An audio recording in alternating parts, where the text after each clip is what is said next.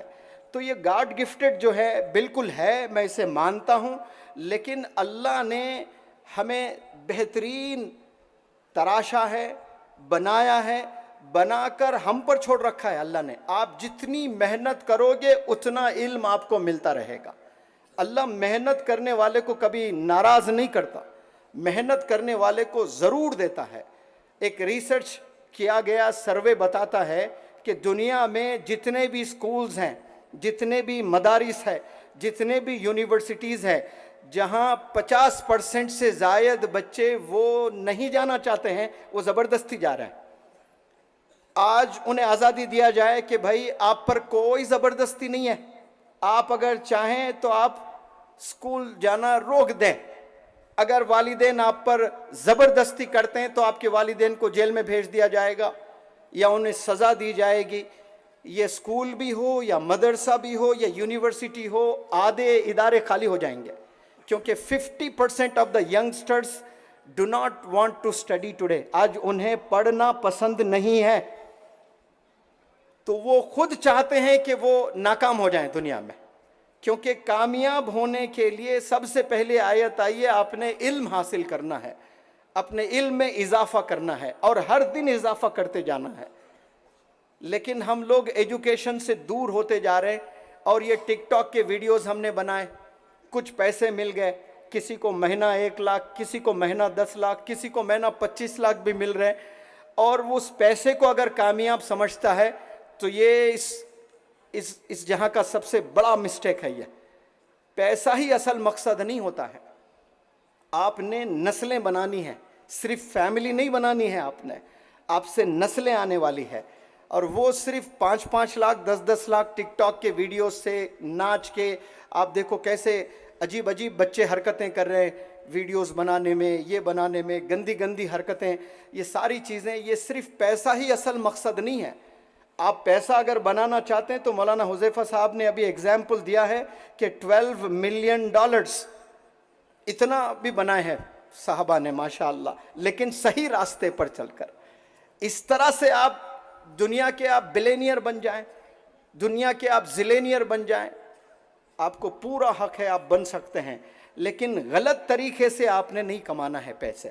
میں مثال دیتا ہوں کہ آپ کو جاب کی بڑی سخت ضرورت ہے, اور بڑی سخت ضرورت ہے, اور کسی نے کہا کہ مولانا حذیفہ صاحب کے پاس جائیں, وہ آپ کو جاب دیں گے, یا پھر کسی سے کہہ کر آپ کی فیلڈ کی وہ جاب دلوا دیں گے.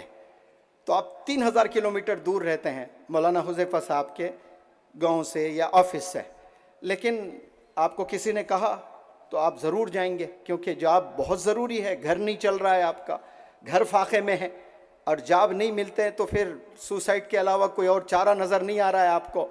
تو آپ ٹرین بک کیے ہیں, مشکل سے ٹرین میں کبھی تھوڑا کھانا ملا تو کھائے, کبھی نہیں تو چھوڑ دیے. ایسا ہی 2 دن آپ نے 2 سے 3 دن ٹرین میں سفر کیا ہے فاقے کی حالت میں, یعنی بمشکل 1-2 وقت کھائے 3 دن میں آپ نے. اور جب مولانا حذیفہ صاحب کے آفس میں پہنچے تو آپ کو آنے دیا نہیں گیا, آپ کو رکایا گیا. واچ مین کہے کہ نہیں آپ کو 2 گھنٹے رکیے, میٹنگ میں ہیں, آپ بعد میں ملیں. پھر 2 گھنٹے کے بعد اور ایک بندہ آیا, کہا کہ جائیں اس کیبن میں جا کر بیٹھیں, وہاں حضرت آئیں گے. اور وہاں آپ اس کیبن میں گئے, اور اس کیبن میں کیلے رکھے ہوئے ہیں 4, اور اتنی بھوک ہے آپ کو, اتنی بھوک ہے, اور آپ نے وہ کیلے کھا لیے, 4 کے 4 آپ نے ڈکار لیے. وہ کیلے کس کے؟ آپ سے سوال, وہ کیلے کس کے تھے؟ ارے جواب دیں بھائی. ہاں جی, مولانا حذیفہ صاحب کے. لیکن آپ نے سنا کہ دانے دانے پہ لکھا کھانے والے کا نام, تو حذیفہ صاحب کے کیسے؟ آپ بتائیں مجھے. دانے دانے پہ